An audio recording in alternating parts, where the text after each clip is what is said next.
여러분 이스라엘의 역사를 아시나요?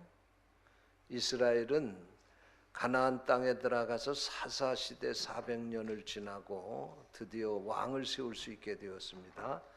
그래서 제일 첫째로 세운 왕이 사울 왕입니다. 사울이 40년 동안 왕의 자리에 있다가 그 다음에 대를 이어서 다윗이 왕이 되죠. 그리고 다윗이 왕이 되고 난 그 이후에 대를 이어서 그 아들 솔로몬이 왕이 됩니다. 솔로몬이 죽은 다음에 아들 르호보암이 왕위를 이어받았는데 그때 나라가 둘로 갈라져 가지고 우리나라 남북한이 있듯이 이스라엘도 두 나라가 됩니다. 그래서 북쪽에는 이스라엘, 남쪽에는 유다, 그런 이름으로 그 역사가 존속이 됩니다. 그러다가 BC 722년에 아수르라고 하는 나라가 이 북왕국 이스라엘을 침공해서 멸망을 시킵니다. 그리고 이스라엘 백성들을 다 포로로 끌고 갑니다. 그리고 이스라엘 땅에는 자기들이 지배한 이방 나라 백성들을 데려다가 살게 합니다. 그 아수르의 역사도 오래가지 못하고 다시 신흥제국 바벨론이 일어나게 되는데 이 바벨론이 아수르도 멸망을 시키고 그 유다 나라 주변에 있는 근동 지역에 있는 나라들을 차례차례로 다 무너뜨립니다. 이제 유다 나라를 무너뜨릴 차례가 왔습니다. 바로 이 시대에 유다 나라에서 선지자 노릇을 하던 사람이 오늘 본문 말씀을 선택한 이 하박국을 기록한 하박국이라고 하는 선지자입니다. 이거 뭐 미역국 무슨 동태국 그거하고는 관계없는, 한번 따라서 하세요. 하박국. 이 말은 위로하다, 포옹하다, 그런 말입니다. 마틴 루터는요, 이 하박국에 대해서 해석을 하면서 그런 얘기를 했어요. 이 하박국 선지자의 이름과 같이 하박국은 지금 위기에 처해 있는 유다 나라를 위로하고, 어머니가 마치 자기 자식을 가슴에다 안고 젖을 물린 것처럼 그들을 위로하기 위해서 하나님이 하박국 선지자를 세우셨다. 할렐루야. 그래서 이 하박국 선지자가 이 하박국의 말씀을 이제 하나님께로부터 받은 겁니다. 그런데 오늘 읽은 말씀에 보니까 이 하박국 선지자에게 하나님이 말씀을 하시면서 그 말씀을 판에 명백하게 새겨서 그 말씀을 따라서 하세요. 달리면서도 읽게 하라. 그렇게 하박국 선지자에게 명령을 하신 것입니다.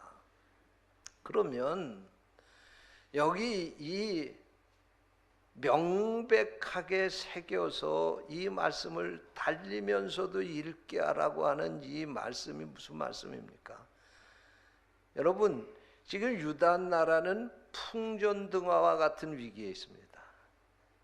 지금 세찬 바람 앞에 깜빡깜빡거리는 등잔불과 같은 그런 상황에 처해 있습니다.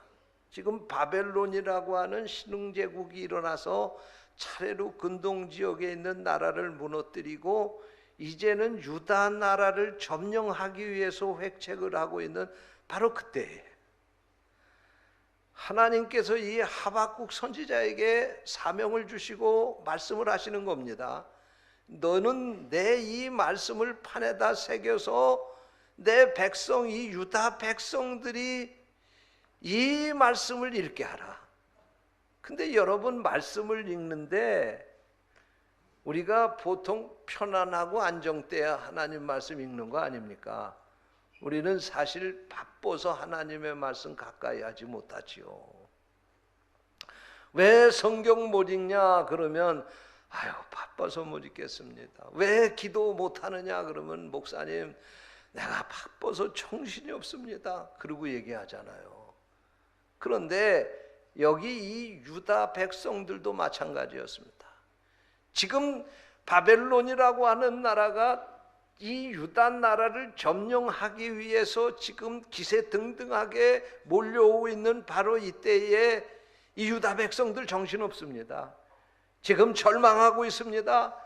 어디서 이런 상황에 성경을 읽겠느냐, 하나님의 말씀을 읽겠느냐, 그리고 얘기를 합니다. 그런데도 불구하고 하나님께서 이 하박국 선지자에게 달리면서 하나님의 말씀을 읽게 하라 하는 이 말씀은, 너희들이 이렇게 분주하고 지금 이 상황이 가만히 앉아서 이 말씀을 읽을 상황이 아니지만 도저히 이 절망적인 상황 가운데서 하나님의 말씀을 읽기가 어렵지만 그럼에도 불구하고 하나님의 말씀을 읽어야 된다는 거예요. 할렐루야. 오늘날 이 말씀을 오늘날의 이 상황에서 해석을 한다고 하면 오늘 우리들이 세상에서 얼마나 분주하게 삽니까? 얼마나 동분서주하면서 살고 있습니까? 사실 그래서 우리가 신앙생활하기 어렵고 기도생활하기 어렵고 성경 읽기 어렵지만 그럼에도 불구하고 오늘 이 말씀은 따라서 하세요. 그럼에도 불구하고, 바쁨에도 불구하고, 분주함에도 불구하고 하나님의 말씀은 읽어야 된다. 그런 말씀이에요. 그러면 뭘 하나님의 말씀이 도대체 뭐길래 이런 상황 가운데서도 하나님의 말씀을 읽어야 하느냐? 그 이유가 있습니다. 따라서 하세요. 하나님의 말씀은 생명의 양식이기 때문이다. 그렇습니다. 여러분, 우리 육신이 건강하게 살려면 음식을 잘 먹어야 돼요. 여러분, 사람은 동물과 같이 육체만 가지고 있는 존재가 아니에요.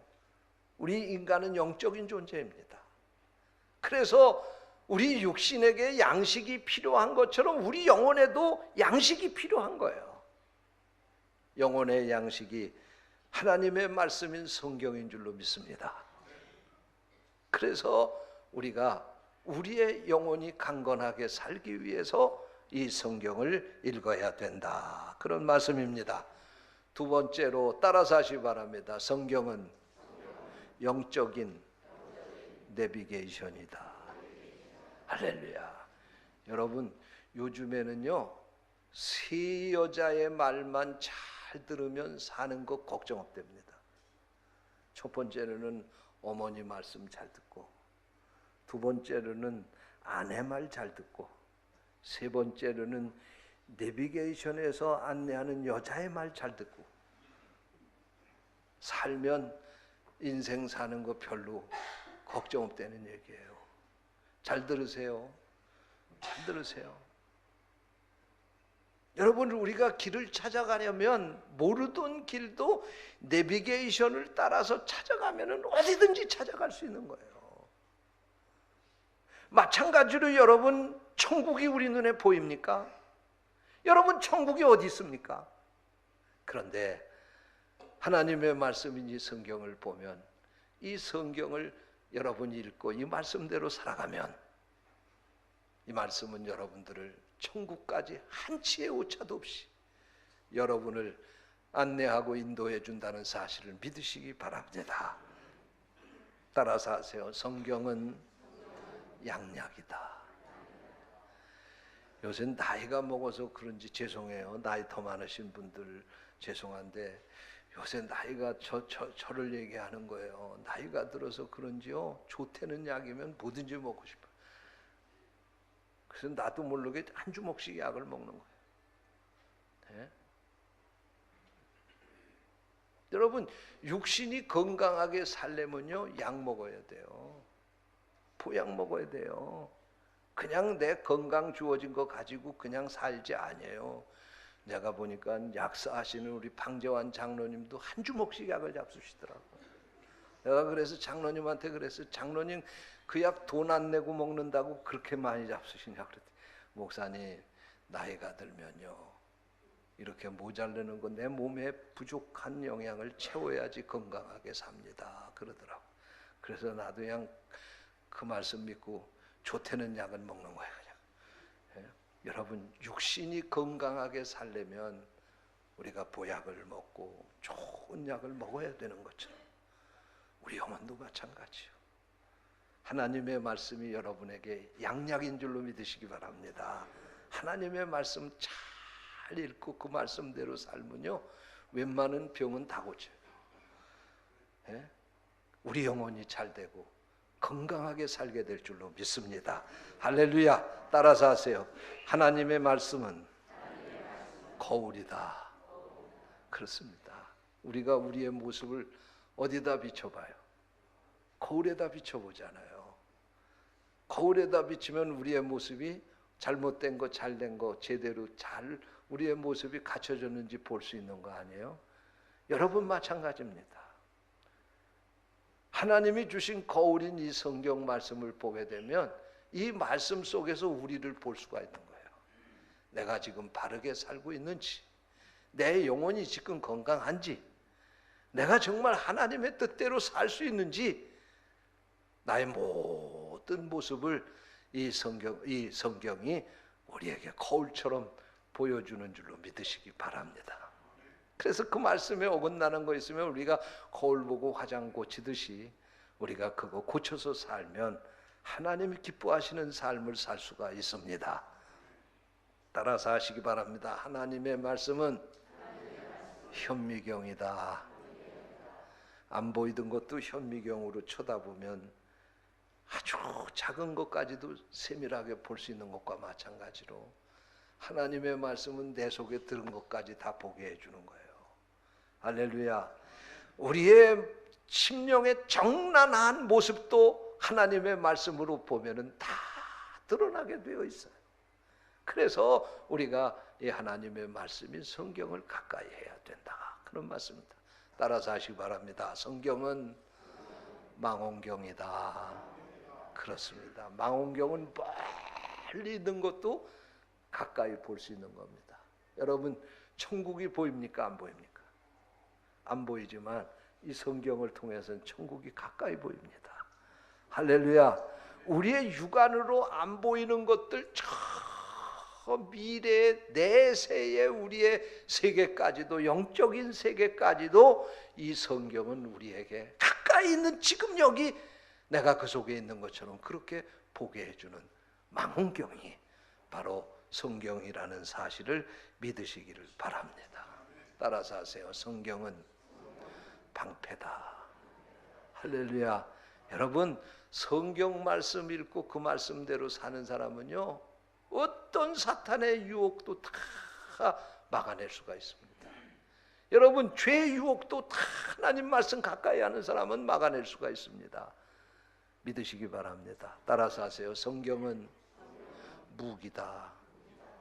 우리는 세상에서 늘 마귀와 영적인 전쟁을 하는 것입니다. 그런데 이 전쟁에서 승리하는 비결이 있어요. 그게 바로 말씀인 줄로 믿습니다. 예수님에게 사탄이 와가지고 시험하게 될 때 40일 동안 금식하고 있을 때 사탄이 와서 예수님을 시험하지 않았습니까? 그때 예수님이 뭘로 물리쳤어요? 하나님의 말씀으로 물리쳤습니다. 여러분, 사탄이 아무리 우리에게 공격을 해온다 할지라도 우리가 그것을 물리칠 수 있는 비결이 있어요. 그게 바로 성경인 줄로 믿으시기를 바랍니다. 그렇기 때문에 오늘 우리가 이 성경을 가까이 하고 이 말씀대로 살아야 될 줄로 믿습니다. 아무리 바쁘고 힘들다 할지라도 여러분, 이 말씀을 가까이 하는 사람의 영혼이 건강하고 이 말씀을 가까이 하며 살아가는 사람들이 하나님의 풍성한 축복을 받게 되는 줄로 믿습니다.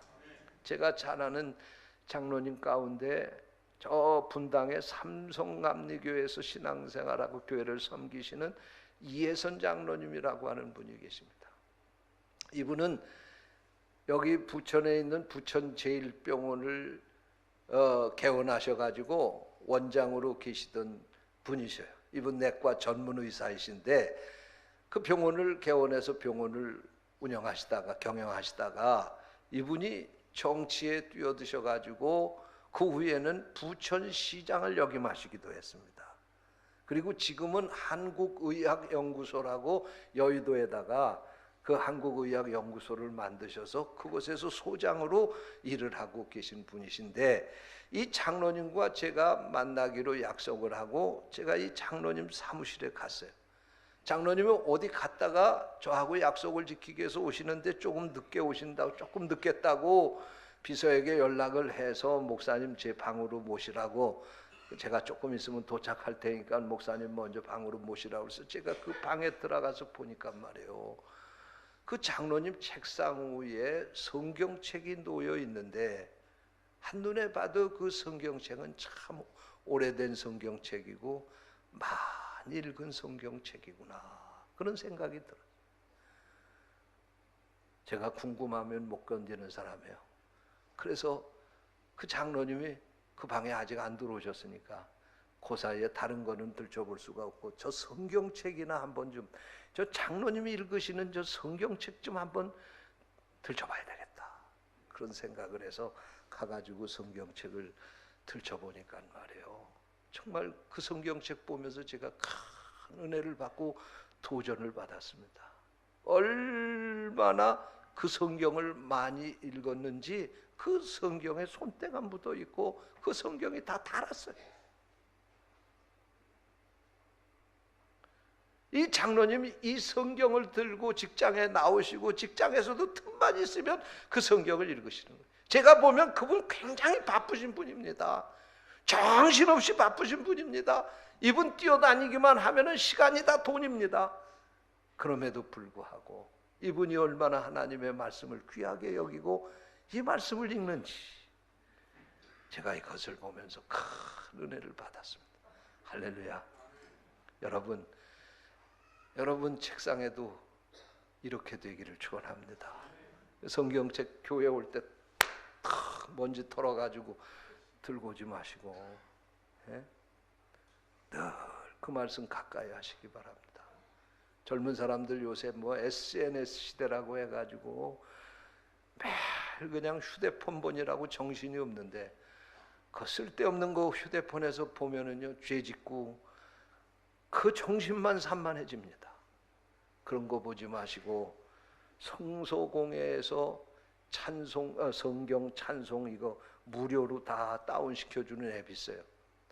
그거에서 성경 다운 받으셔가지고 시간 나는 대로 성경 보시기 축원합니다. 나이 드신 분들은 그걸로 잘 눈에 들어오지 않아요. 저도 핸드폰으로 성경을 보면은 성경이 눈에 안 들어오더라. 책으로 봐야지, 글씨로 봐야지. 그래도 성경이 제대로 보이더라고요. 성경 많이 읽으시기를 축원합니다. 축원합니다. 뿐만 아니라 이 성경을 지금도 이 지구상에는 읽지 못하는 사람들 많이 있어요. 오늘 우리가 그들에게 이 성경을 전해주는 사명이 있다는 사실을 믿으시기를 바랍니다. 이 성경은 우리의 영적인 문제뿐만 아니라 우리 육신의 삶을 바꿔주고 우리의 인격을 바꿔주는 놀라운 살아있는 하나님의 능력이 있음을 믿으시기 바랍니다. 칠그윈이라고 하는 분이 쓴 책이 있는데 세계 전도에 있어서의 성경이라고 하는 제목의 책이 있습니다. 이 책에 보면 이런 이야기가 나옵니다. 뉴욕의 감옥에서 출소한 한 소매치기가 센트럴 공원을 걷다가 그곳에서 또 소매치기를 했는데 가방을 뒤져보니까 돈은 없고 그곳에 쪽복음 성경 하나만 있는 거예요. 마태복음 성경 하나만 있는 거예요. 그래서 오늘은 재수 없어서 가진 게 돈도 돈도 소매치기 하지 못하고 이거 아무 쓸모없는 것만 가지고 오게 됐다, 그렇게 생각하고 집으로 돌아와서 그 쪽복음을 침대 밑에다 던져버리고 말았습니다. 잠을 자는데 잠이 잘 오지 않아요. 엎치락 뒤치락 하다가 도대체 이 책에 무슨 내용이 적혀 있길래 이 책을 그렇게 열심으로 읽는가? 도대체 뭐가 적혀 있는가 한번 두고 보자. 한번 들춰보자. 그리고는 그 침대 밑에 던져진 마태복음 쪽복음서를 다시 꺼내가지고 그것을 읽었는데, 여러분, 마태복음 1장이 무슨 내용입니까? 아브라함은 이삭을 낳고, 이삭은 야곱을 낳고, 야곱은 유다와 그의 형제를 낳고 이게 산부인가의 온무일진가 도대체 뭔가 얼마나 재미가 없어요. 그래서 까짓거 이거 이렇게 재미없는 책을 그렇게 읽느냐고, 그리고는 또다시 던져버렸어요. 잠을 자려고 그러는데 잠이 오지 않습니다. 그러면 뒤에는 뭐가 적혀 있는가? 그리고는 다시 그것을 들고 귀를 뒤적거리면서 들춰보니까 마태복음 5장에 산상수훈이 나옵니다. 산상수훈을 읽는데 정말 얼마나 한마디 한마디가 꿀송이 같은지 그 말씀에 빠져들고 말았습니다. 시간 가는 것도 모르고 밤새도록 그 성경을 읽게 됩니다.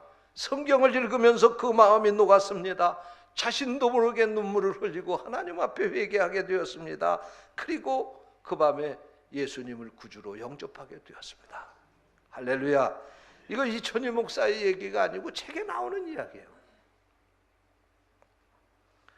이튿날 그가 누구를 만나기로 했는데, 그가 누구냐면 감옥에 가서 같이 만난 친구를 만나게 된 거예요.